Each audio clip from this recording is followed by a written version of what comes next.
আমি এখন বর্তমানে আছি লালন শাহ সেতু, এই যে কুষ্টিয়া ঈশ্বরদী যেটাকে বলা হয় লালন শাহ সেতু, এবং পাশে আছে হার্ডিং ব্রিজ। দেখতে পাচ্ছেন আমাদের সেই ঐতিহ্যবাহী পুরাতন হার্ডিং ব্রিজ। আর এটি হচ্ছে লালন শাহ সেতু।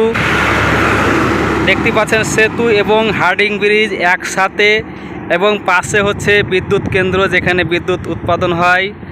আমি আজকে অনেক দিন পরে এই জায়গাটিতে আসলাম। এটি হচ্ছে মাঝ নদী, নদীতে প্রায় শুকিয়ে গেছে অনেকটাই, পানি খুব একটা নাই। এই সেতুতে অনেকে পিকনিকে আসে। আর এই পাশে হচ্ছে বিদ্যুৎ কেন্দ্র, বিদ্যুৎ উৎপাদন হয়। আর এখানে একসাথে দুইটা সেতু, একটা পাকসি এবং একটা হার্ডিং ব্রিজ যেটাকে বলা হয়। হ্যাঁ, এটা সম্পূর্ণটাই লোহার ব্রিজ। এই লোহার ব্রিজের উপর দিয়ে ট্রেন যায়, এবং এটা ব্রিটিশ আমলের ব্রিজ।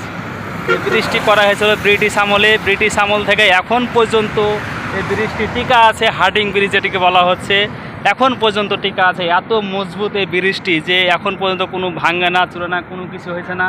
এটা যুদ্ধে সময় এটাকে উঠে দেওয়ার একটা চিন্তা ভাবনা করা হয়েছিল। যুদ্ধের সময়ও এখানে বম টম ফুটানো হয়েছিল, তারপরে এই ব্রিজকে কিন্তু ভাঙতে পারেনি। এতটা মজবুত ব্রিজ।